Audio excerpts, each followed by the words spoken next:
Welcome to the Mind Money Spectrum podcast, where your hosts, Aaron Agti and Trishul Patel, go beyond traditional finance questions to help you explore how to use your money to achieve the freedom you want in life. In this episode, Trishul and Aaron discuss what you should look for when you've been at a private company for a few years. At this point, your ISOs may have climbed in value, so it's quite the balancing act. Not only do you need to factor in future investment risks, but also you need to analyze the impact of AMT. Furthermore, waiting to exercise can create a golden handcuff scenario, which you want to avoid. Thus, it makes sense to exercise some ISOs each year. But don't exercise too many, or you'll end up with unintended consequences. And now, on to our conversation. Hi, my name is Aaron Agti. I'm a financial advisor in the Bay Area, and I'm here with Trishul Patel, a wealth manager on the East Coast. Hey, Aaron, great to be here today, and thanks everybody for listening. And by the way, Aaron, this is our 100th episode. Really? So I'm a little curious, which is more impressive to you, our 100th, which is a arbitrary round number in base 10, or our second anniversary, which is, I think, comes up in 4 weeks. So we are 104th episode. It's like episode 100, I guess, sounds, like triple digits kind of matters. Like, so that's probably something to celebrate there. But I guess I was thinking in terms of like anniversaries, like we haven't been doing this for 2 years yet. We're still a month away from that. Like, I guess I tend to think in terms of anniversaries, but I can also see it's like the whenever I try and do like megabytes in my head, it's like a megabyte is 1,024 bytes. It's like close enough to 1,000, but you start multiplying that, the error starts getting bigger and bigger. So it's like a third anniversary would be like 156, which is like, so okay, which do you prefer to celebrate, episode 100 or our second anniversary? There's something appealing about that, the base 10 round number. So it's hard to say, but I think it rings a little better, 100 versus 104. And then, 100 versus 2 so, in terms of second anniversary. So that's a great point. Yeah, I like 100. It's a bigger, rounder number. And yeah, I'm impartial to base 10. Okay. You know what? I just remembered kind of when we first started doing this, we recorded a few episodes before we decided, okay, we're going to release these. And when you created the Google Drive to track this, you decided to label the first episode EP001. I was like, love the optimism that we're going to get to triple digits. And here we are. It's paid off. So good foresight by you not quite 2 years ago. Right. And, we're 10% of the way there from running out of digits on mine. I mean, there's always more digits. We can just add that. It's like we don't have our SQL database that requires reformatting. I think just changing it to 4 numbers will be fine. Yeah. I did mention we would have to hire somebody to backfill the extra zero. If we get to 1,000? Yeah. Okay. If we can get to 1,000 somewhere before our 10th anniversary, I guess we'll see how well we're doing and how we're chugging along that far. Let's just go over the next year. Let's just one episode at a time, see how it goes. I think that's kind of been the story, but yeah.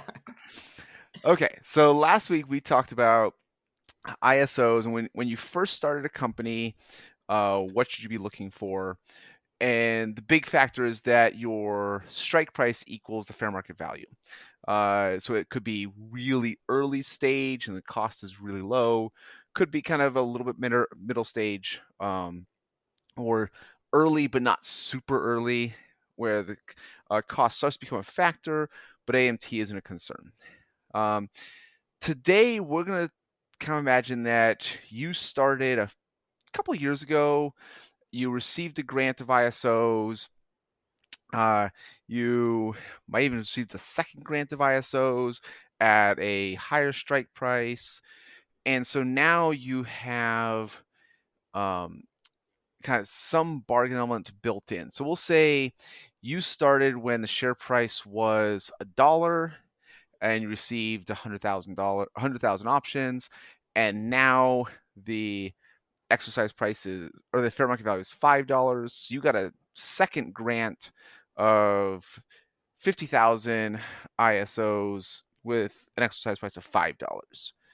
And kind of you're starting to, okay, this is starting to be worth something. Like the card or the E-Trade or the online system that you log in says that your first grant is worth $400,000. Now again, it's like vested plus unvested, but you got a $4 growth on 100,000 options, and it's like, okay, I know I've only been there 2 years, so only half of it's vested, so I have 200,000 vested, 200,000 unvested. It's like, I need to. Is this real money yet? Like, this is now more than I'm making in terms of my salary. So this is kind of the stage where most people start reaching out to a financial planner, or at least start doing their own research of, okay, this is worth something.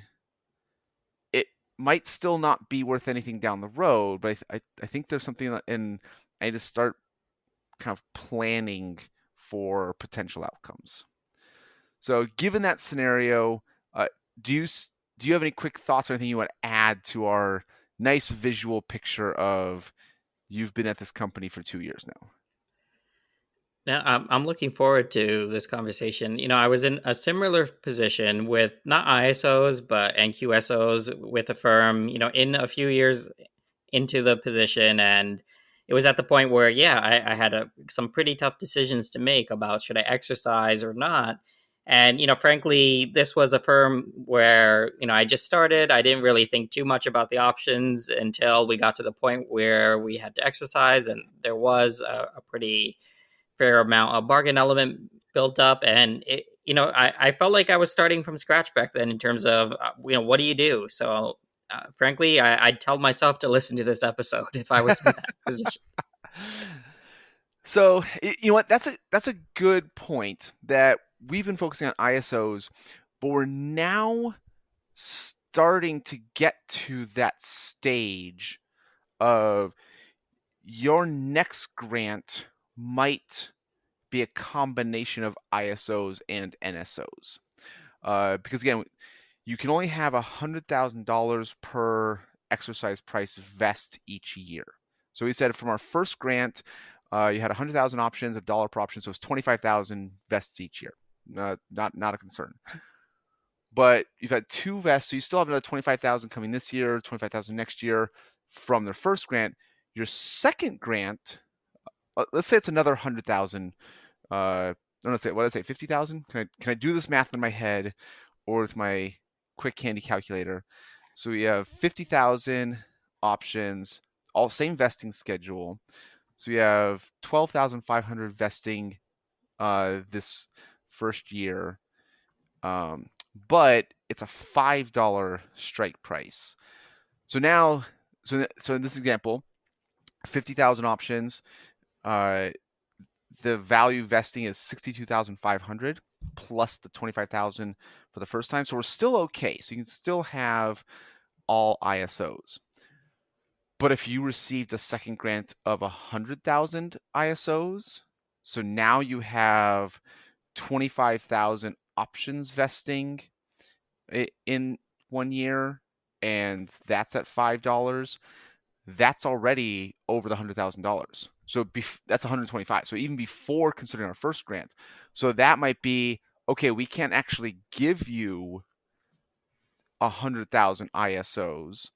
What we're going to do, let's see if I can do this right. I think we're going to give you So it's 25. So 75 divided by 4. We're going to 75 divided by 0.25. We're going to give you, you can do 300,000. Or sorry. Now I'm confusing myself. So you understand what I'm saying? Like you get 25,000 from the first grant vesting. You can have another 75 from your second grant vesting. So we can give you, if we want to give you 100,000 ISOs, but that'll put you over. So you can have 25 vest each year of ISOs at $5. So yeah, so anything over 100. There you go. That was the number. I think 100 total. Is that right? So the big picture is in any given year, you don't want to, or you cannot have more than $100,000 in ISOs vesting. Correct. And anything above that amount would turn into non-qualified stock options. Correct. And so anything over 80, so is it 75? So yeah, anything over 80,000 options at $5 that's 20,000 per year.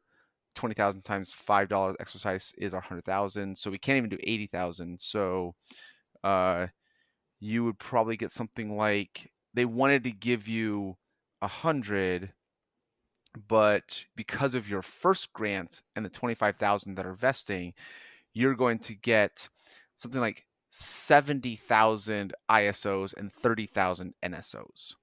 Like that's a realistic possibility at kind of this stage of the company where it's now worth something, and they have to actually be careful about how many ISOs they give you, and they try and do this on your behalf. So they wanted to give you 100,000, but they can only they're limited by that 100,000 vesting per year. So they give you, well, again, I'll say 70,000 ISOs and 30,000 NSOs. Right. Probably should have done the math beforehand, but I think you get the picture. Yeah, and I guess also just a little recap. So the big picture also with the difference between the ISOs and the NQ. Do you say NQSOs or NQOs?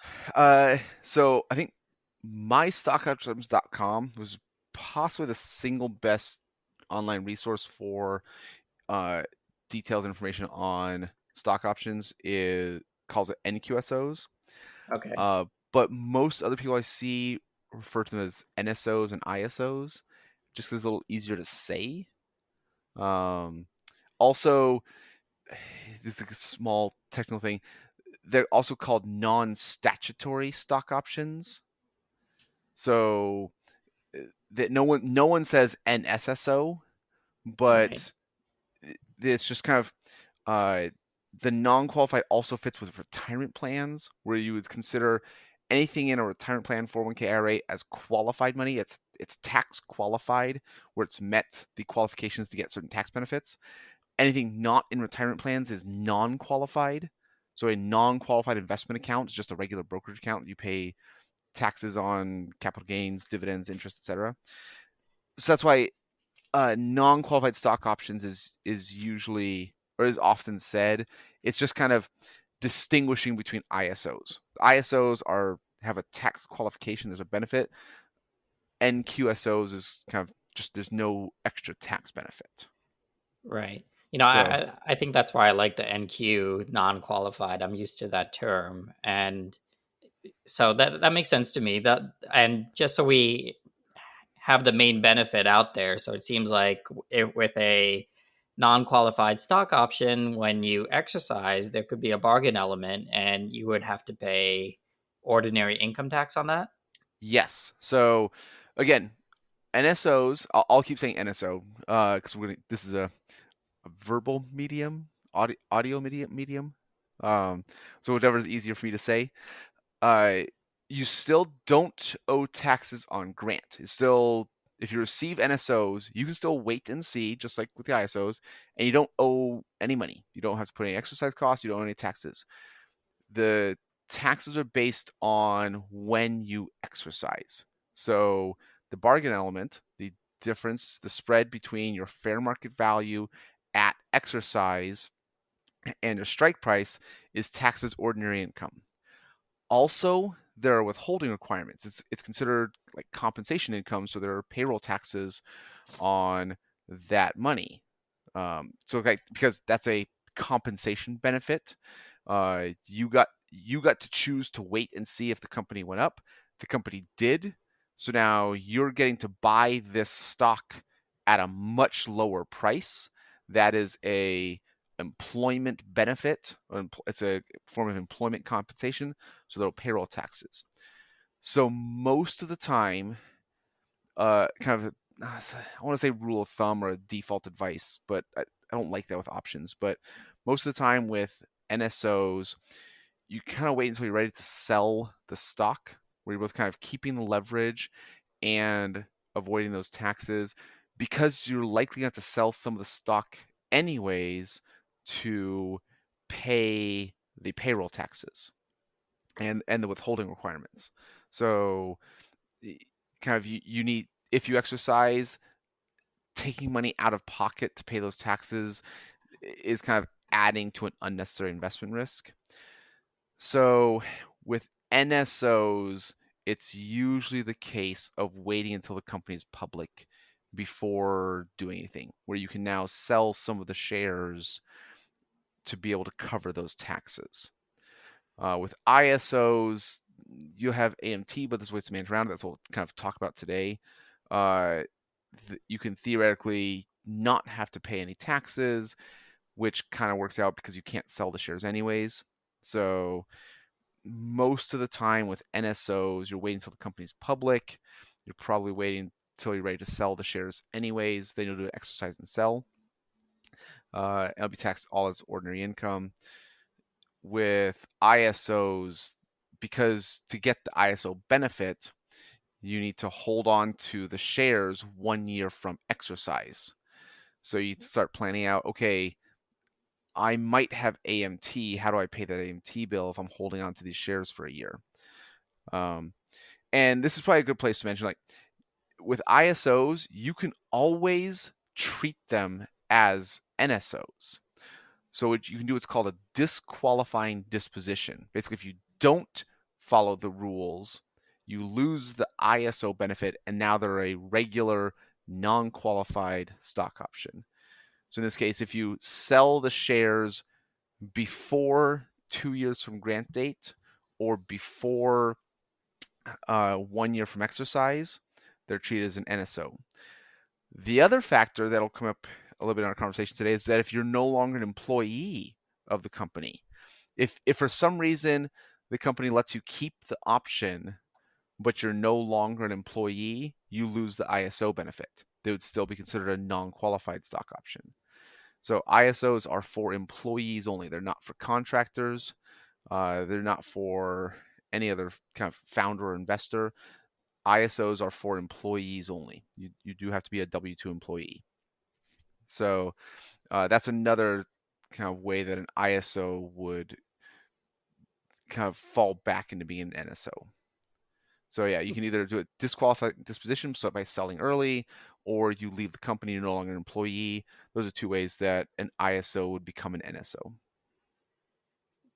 Right. So to kind of put it simply, the key difference between the ISO and the NSOs is the favorable tax treatment of the ISO should you follow all the rules. And that favorable tax treatment is with that NSO, the bargain element is taxed when you exercise at your basically your income tax rate. Mm-hmm. And you have to pay that at that time, meaning they're going to deduct that. So that can be tricky because that could be a lot of money, and you can't, if it's pre-IPO, you can't sell this stock to use that money, even though the stock may be worth something.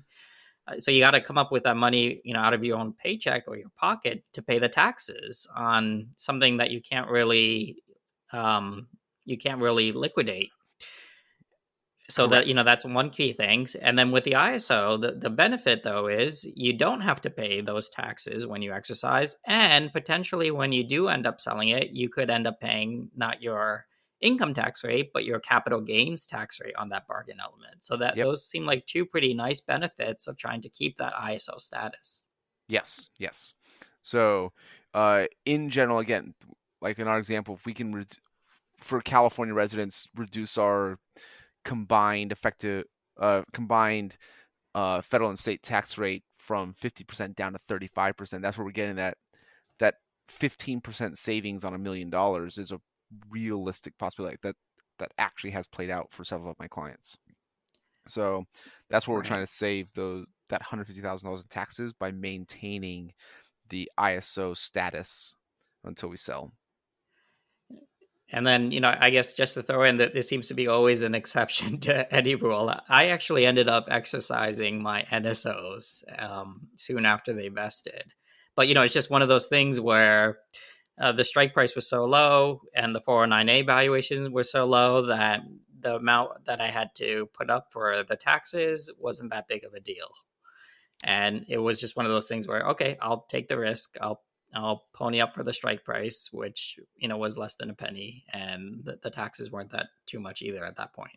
Yeah, I think probably the big difference is that at that stage of the company, I just don't see NSOs very much.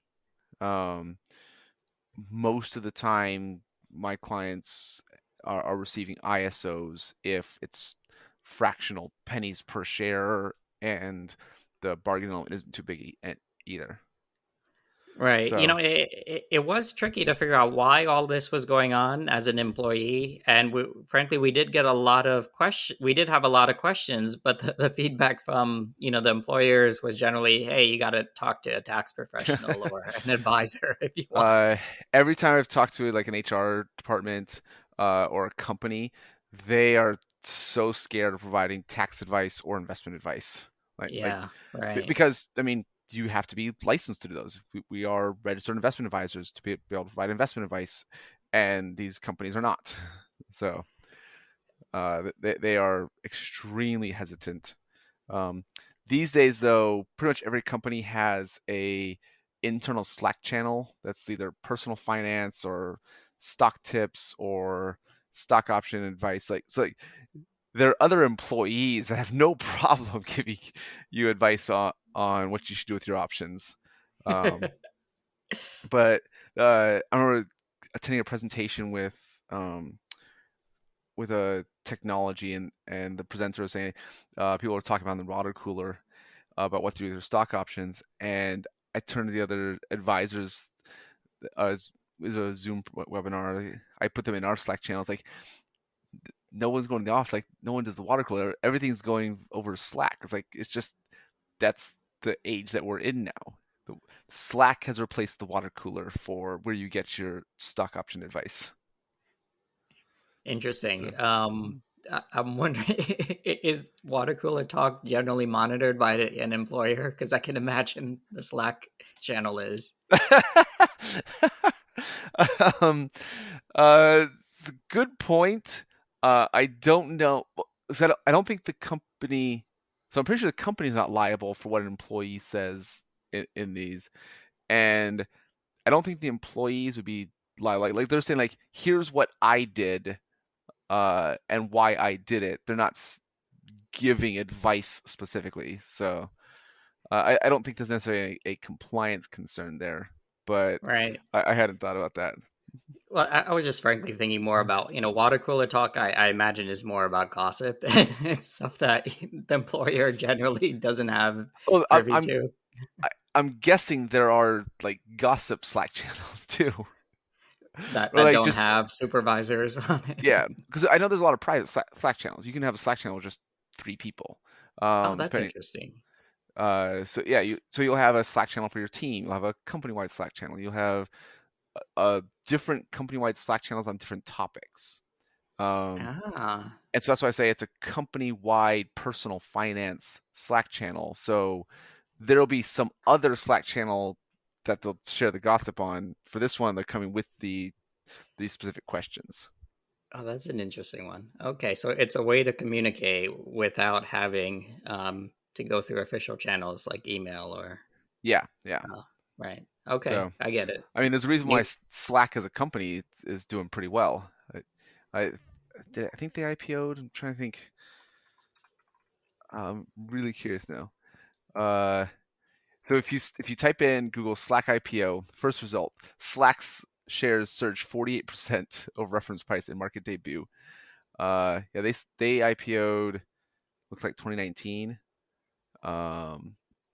So now really curious what Slack's stock price is. Let's pull up trusty Yahoo Finance.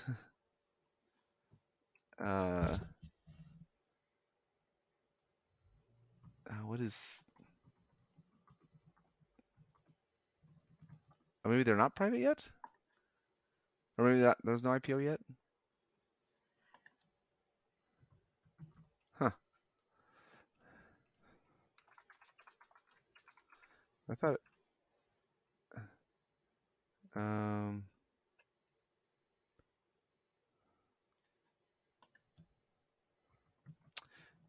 I don't know. Okay, so yeah, it looks like IPO'd in 2019. Looks like it's via direct listing. So wonder why I can't find it now. Ticker is work.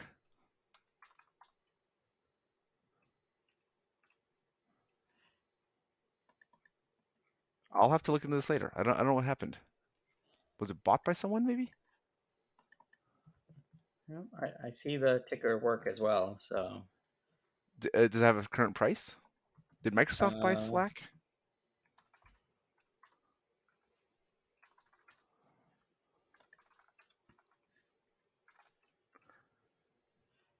Yeah, Microsoft acquired Slack, I think. Maybe. Um,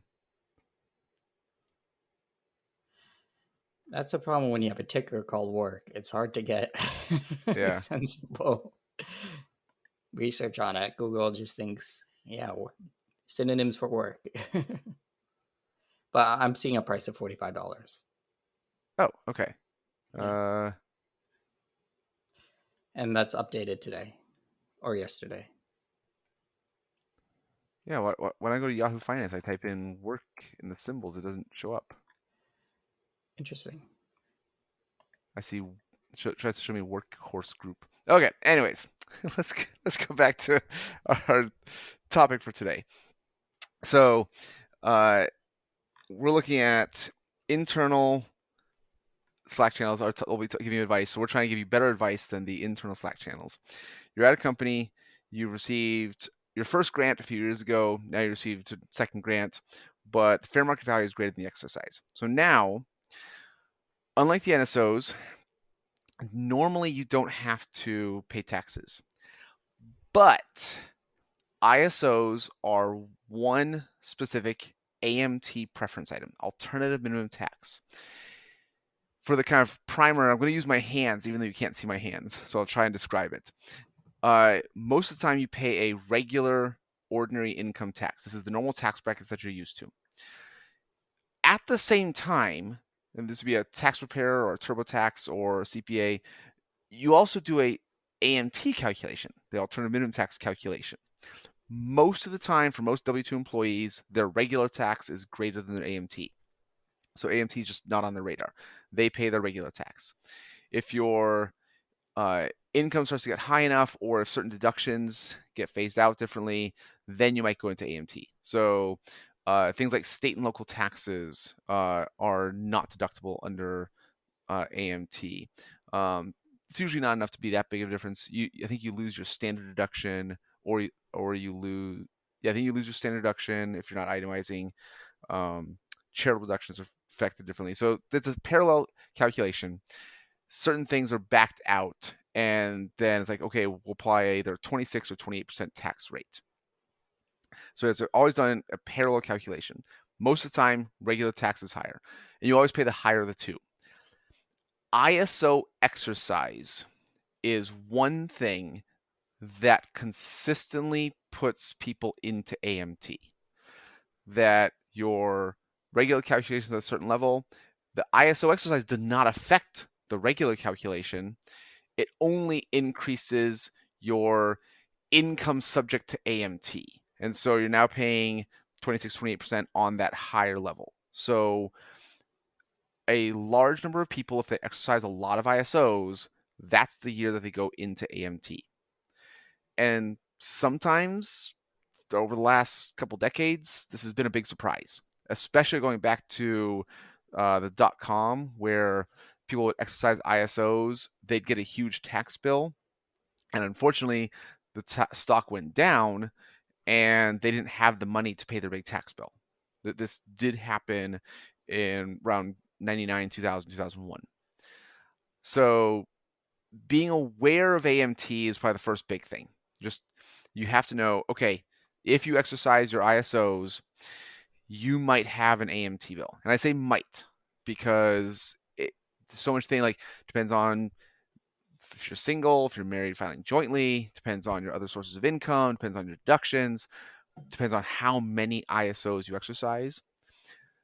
So because there is that gap between your regular calculation and your normal AMT calculation, sometimes you can exercise some ISOs and not go into AMT.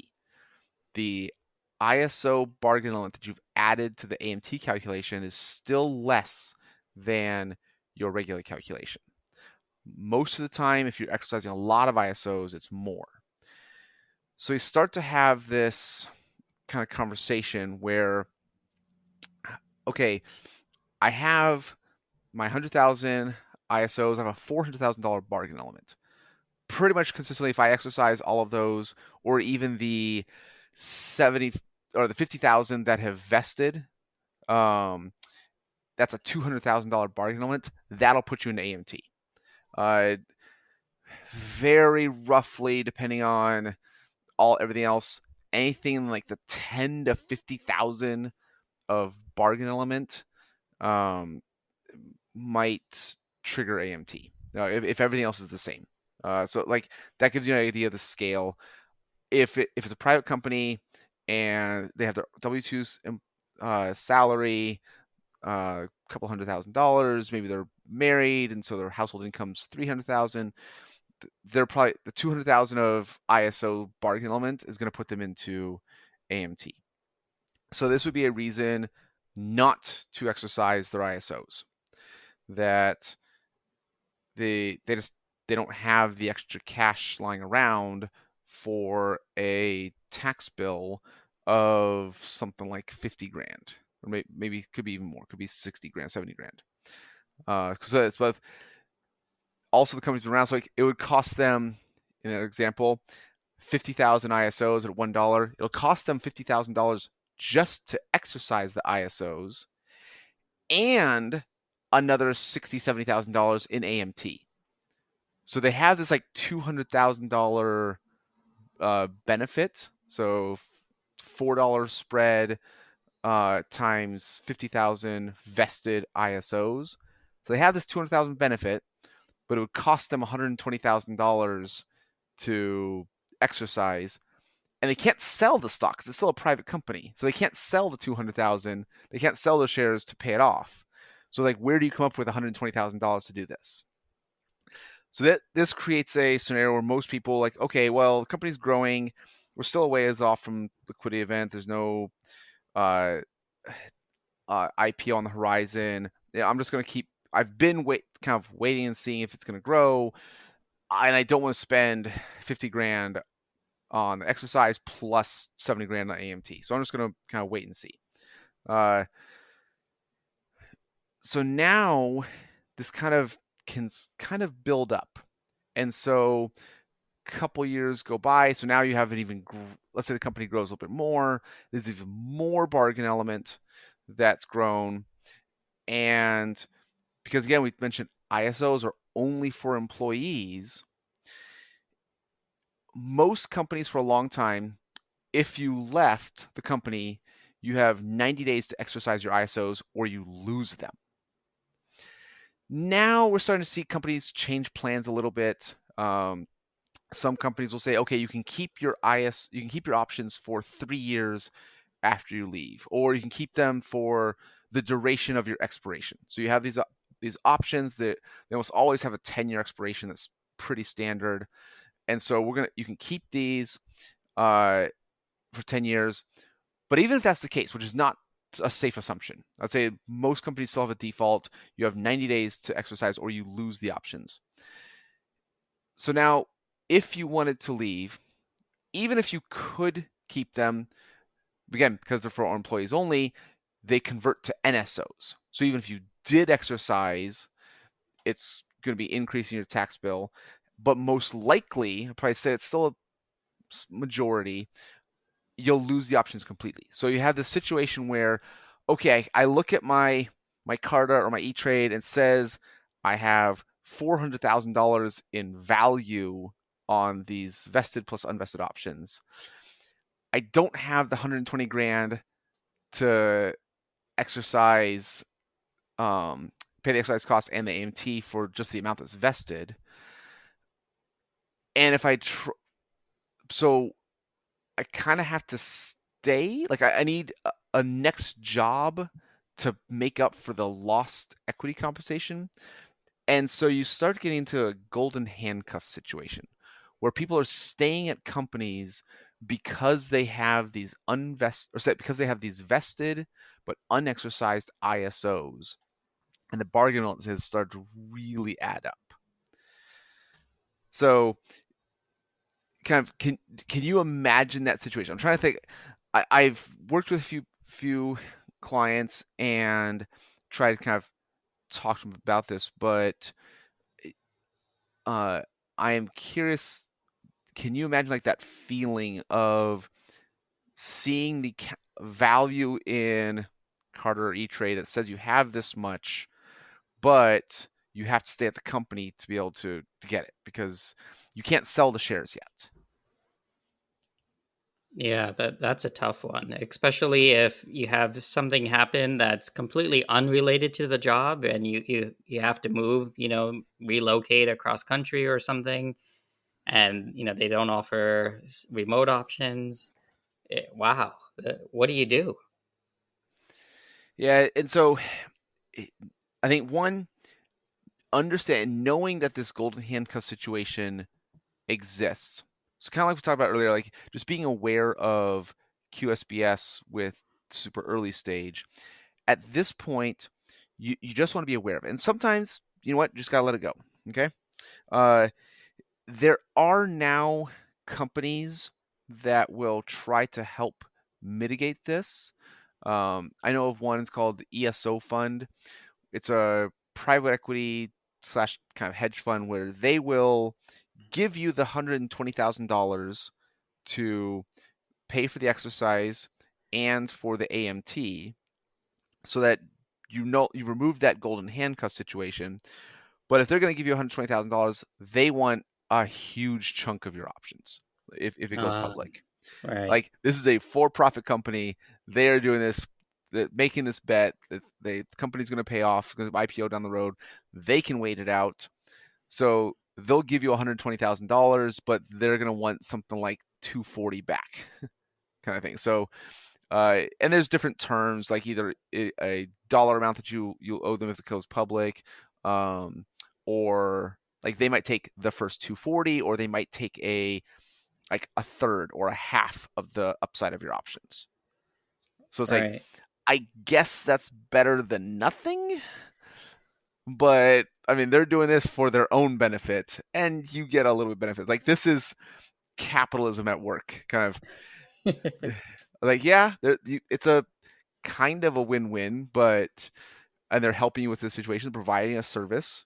And I guess it's slightly better than giving up the options completely.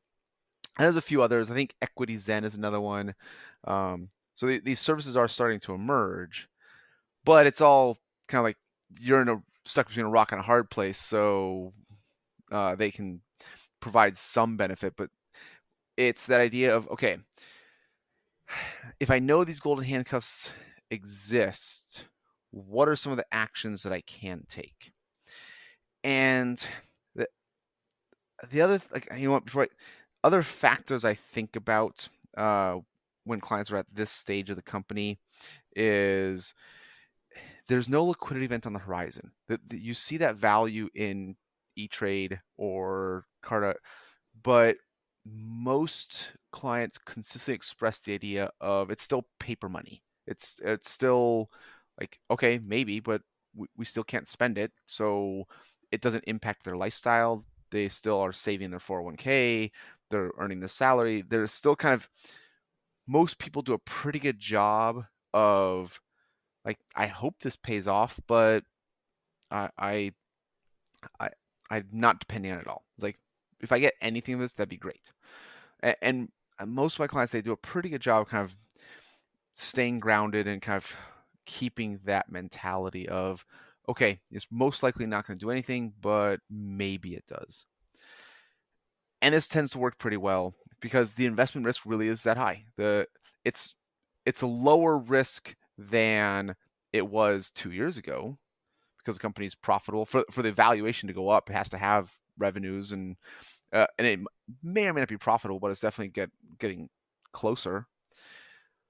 But it's still the case. Any money you put in exercising these options, you need to be willing to lose. That it's you need to understand that. But one of the strategies is, instead of just waiting and seeing and letting that golden handcuff situation kind of pile up, which again, if it IPOs and you're still there, great. You can keep doing the ISO. You can do an ISO strategy, you exercise and hold, but that time, by the time you satisfy the 12 months holding on the ISOs, you can actually sell the shares. You can sell them to pay the AMT bill, because small technical thing with ISOs, there's no withholding requirement like there's with NSOs. So we talked about the payroll taxes. It's payroll taxes plus the withholding requirements. You actually have to pay those taxes when you exercise NSOs. With ISOs, there are no withholding requirements. So you can exercise, wait 12 months, and then sell. And depending on kind of what time of year you exercise, you might be able to sell the shares before you have to pay the tax bill. If you can exercise in the first 3 months of the year, you sell them the following year. You satisfied the 12 months, so you satisfied 1 year holding period for ISO, so you get long-term capital gains benefits. You still owe AMT on the exercise from the previous year, but now you have the cash to pay the AMT bill. And so when there's an IPO or a public traded company, the ISOs, you have that choice. You have that flexibility. We're not there yet. Well, one question I have about that is, when you do exercise, you don't necessarily have to pay the taxes, but are you supposed to pay estimated taxes, or will you be charged a penalty if you don't? That's a great question. And so this is, again, super extra complicated, extra nuance, but for federal taxes, you would pay an underpayment penalty, okay, if you have not paid 90% of this year's estimated tax. So this is where the AMT would be included, or 110% of last year's tax. And so if you've been getting a refund, your estimated payment, you only need to go back to last year's tax. So if your household income's $200,000, your marginal tax rate is 20%, your actual tax paid was 40 grand, your federal taxes. So the next year when you do the ISO exercise, you have the same income, same tax brackets for this conversation. You only need to withhold $44,000 for federal taxes. You just have to get 110% of last year's actual tax paid. So that's a situation where usually here, that first time you're doing that exercise, you may not need to make any estimated payments. But again, it depends on your tax situation. If you had a high tax bill, if you've done sales in the past. So kind of sometimes you do not need to make estimated payments or you just need to get over 110% of last year's tax, which can usually be done with kind of increasing withholdings on your paycheck a little bit. Because this is another small thing. Estimated payments have deadlines for timing, so it's like per quarter. With withholdings on your paycheck, they're considered uniform throughout the year. So it's even possible to kind of increase your withholdings manually towards the end of the year, and it's considered applied throughout the entire year. So if you increase your withholding from your paycheck to make sure you get over that 110%, and you haven't done any other actions in prior years, you may not need to make estimated payments for the AMT. That's a possibility. More likely with federal. With California, they follow more or less the same rules, except if your income is over $1 million, you can't use the 110% of last year's tax. You have to do the 90% of this year's tax. So it's possible that if you do an ISO exercise and you're a resident of California, you might have to make an estimated payment for California, but not federal. But again, it depends on how much you're exercising, because if your AMT is kind of your AMT income gets over $1 million, that's the scenario. But if your AMT income, and again, I'm not 100% sure. This is a kind of a defer to your CPA kind of question. If your regular income is $200,000 or $300,000 because you're married, that's your household income, and you do another $200,000 of bargain element, I think you're still under the $1 million for income, and so you would not need to withhold. But if you do like $800,000 of bargain element on top of your $300,000 household income, now your income is over $1 million in the AMT calculation. So I think you would have to do an estimated payment for California. You got all that? Right. So, the high level summary is kind of, when you earn taxes, you're supposed to pay, or when you incur tax bills, you're supposed to pay the taxes around the time that you incur the taxes. And what the government will do is if you don't pay enough and it's tax time and you incurred a bunch of taxes, early in the previous tax year, then the government is going to charge you interest. Yeah. And that's what you're trying to avoid by I think making every sure every CPA I've talked to has also even like done that calculation. It's like, okay, because it just becomes a break-even analysis of you're going to owe, it's like 2.5, 3%, like that. You're going to owe this much as a underpayment penalty. So even part of the conversation is like, when rates were higher, they might even recommend, okay, you have $1 million, to keep the numbers round, a 2% penalty will be $20,000. But if you can put in a CD that earns 3%, then you can make $30,000. You can actually, it makes more sense to not make your estimated payment because you can earn a little bit more in a risk-free manner and still pay the underpayment penalty. So there were scenarios in the past where that did make sense.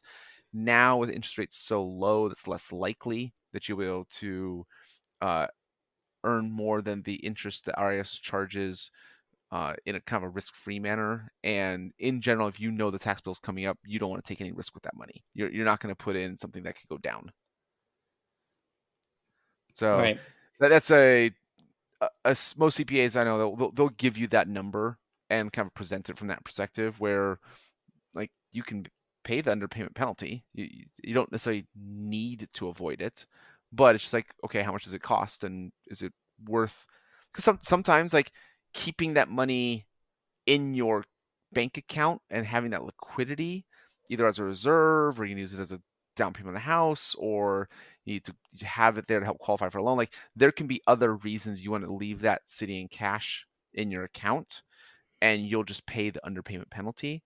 Like you have that choice. Right. I mean, the thing that came to my mind is, well, the situation we're talking about here is you don't have the money because you're waiting a year to exercise or to sell off those shares. Correct. So in which case, that might be a prime example of, hey, how about we incur the interest penalty, but we get to get the long-term capital gains treatment. Yeah, that'd be an example. Like, and that's actually a great example, great idea. Like getting long-term capital gains and the tax savings from that would likely be greater than the underpayment penalty. So right. That's an exact situation where, like, okay, you don't need to make those estimated payments, but there is a penalty. But sometimes the penalty is less than it would be that the tax is owed if you did sell. Mm-hmm. So, but that also like starts to get into investment risk of you owe the taxes based on the exercise. What if the stock goes down? And so if you're waiting to sell, like sure you got long-term capital gains on a lower amount, but the investment risk isn't always worth it. Right. I mean, that sounds like that's a risk in general, frankly, to think about if you're exercising and you realize you want to wait a year before you liquidate. That I think that's going to be a conversation for our next episode, because at this stage we're still saying the company is private. You can't sell the shares anyways, and any money you put into this, you need to be willing to lose. So that's still kind of at this stage of the company. There's no liquidity event on the horizon, so there's no way to get the money out. So you need to be aware of that. So if there's an AMT bill, you can't sell the shares to pay the AMT bill. So okay. Let's see if I kind of have this right in my mind. So if I'm sitting here with these ISOs, they're vested, I could potentially exercise. What might be going through my mind is exercising sooner rather than later might allow me to, break things up into smaller chunks potentially so that I'm not exercising all at once, which could potentially take my AMT burden and kind of amortize that over many years rather than having it as a lump sum, which could maybe bring the AMT concern to a level such that it's not that big of a deal. Yeah, I think that's pretty good. That's a pretty good summary. It's the idea, like when you get back to being aware of what your regular tax calculation is and your AMT calculation. Usually end of the year, so usually December-ish, when you have good data on what your ordinary income is going to be for the year, changing the ISO spread is just technically there's one line item in the AMT calculation. So you can do kind of a brute force trial and error, like try a few different numbers. You can exercise some of your ISOs without pushing you into AMT. Your AMT calculation is still less than your regular calculation. Now, again, it's not going to be the 50,000 ISOs that you have vested, even though it'll cost you $50,000. That $200,000 bargain element is going to push you up, but you might be able to do 5,000, maybe 10,000. So your bargain element might be 20 grand, maybe 40 grand, like depending on your individual tax situation, married, filing jointly, household income, et cetera, et cetera. So this might be a strategy if there has been some growth that you're not looking to exercise all of your unvested ISOs, but you probably want to be exercising some of them. Because now, again, we have that $1 strike price, putting $5,000 at risk to exercise 5,000 ISOs and not go into AMT. That might be tolerable. Like, again, you have to be willing to lose it, but it's not that $120,000 bill. It's only a $5,000 bill. And so if you can do this each year over multiple years, we are not quite going into AMT. we are reducing that golden handcuff situation, because once you own the shares, they still get ISO status even if you leave the company. If you exercise your ISOs and then leave the company and wait a year from exercise and 2 years from grant, they still get the long-term capital gains benefit.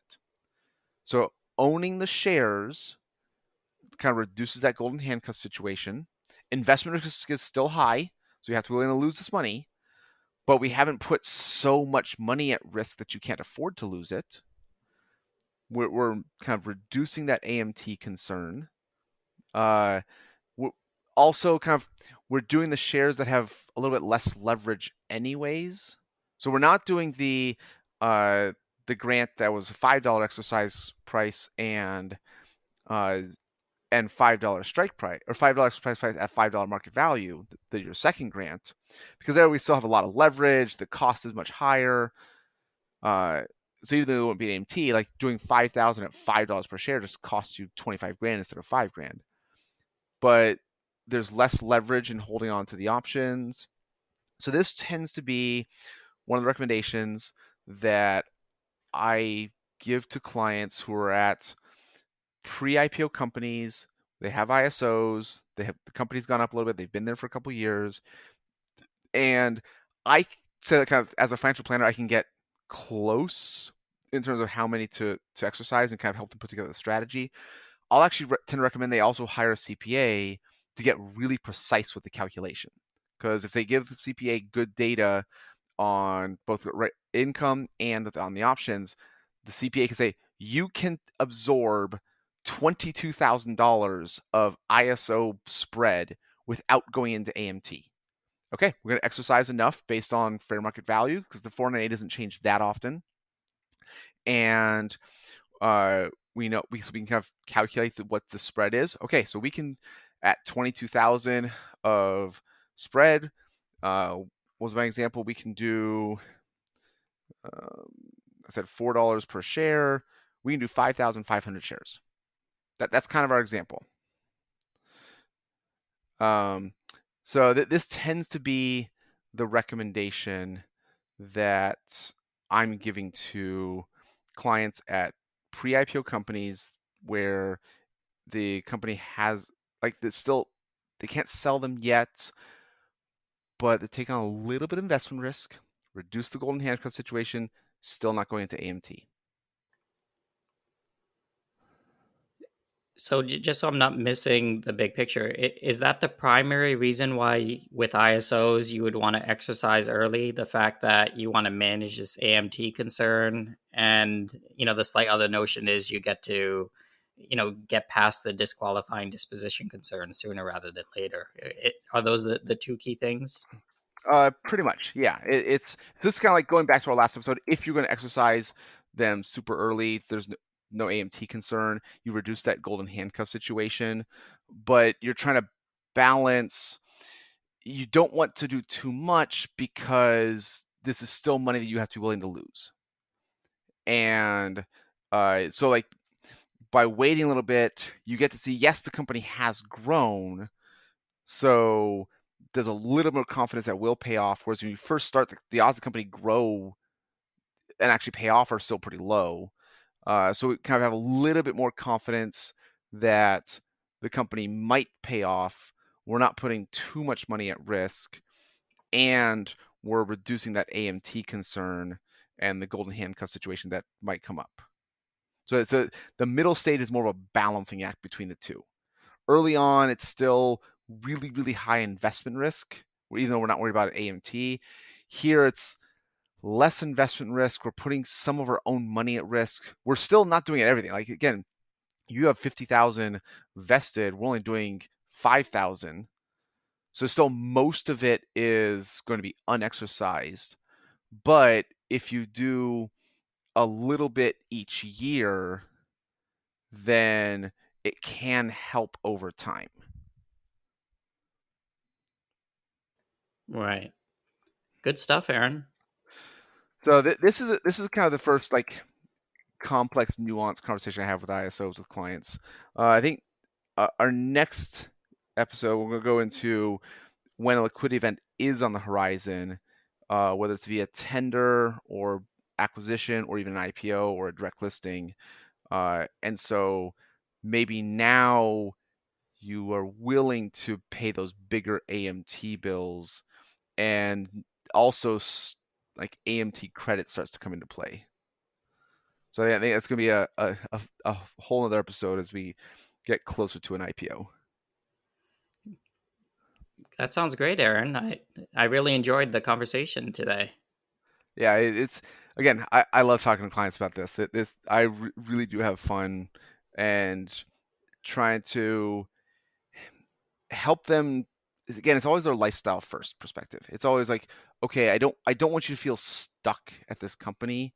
So here's one of the things we can do that just improves your lifestyle a little bit. We haven't taken on too much lifestyle risk, but we have improved your lifestyle and given you more flexibility in the future. Yeah, and I think I like what you mentioned in the other conversation as well. The reason why you may not want to put too much is, every dollar you put into this company, to match the exercise price, that money could be invested elsewhere. It's not like that money comes from nowhere. There's an opportunity cost with that situation, so that's also something to keep in mind. Okay, so we'll pick this up next week. Great. Well, thanks everybody for listening. If you've ever been in one of these situations and you feel like leaving a comment on what you ended up doing, whether you exercise too much or too little, or you had the opportunity to listen to this episode beforehand and somehow were able to use it a couple years ago or whenever it came up, I wish I had. Well, then, leave us a comment and we'd love to hear from you. Thanks everybody for listening, and thanks, Aaron. Bye. Bye.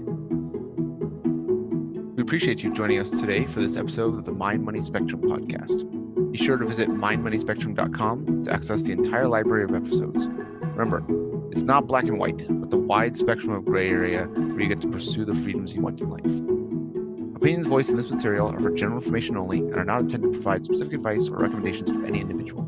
All performance referenced is historical and is no guarantee of future results. All indices are unmanaged and may not be invested in directly. Have a nice day.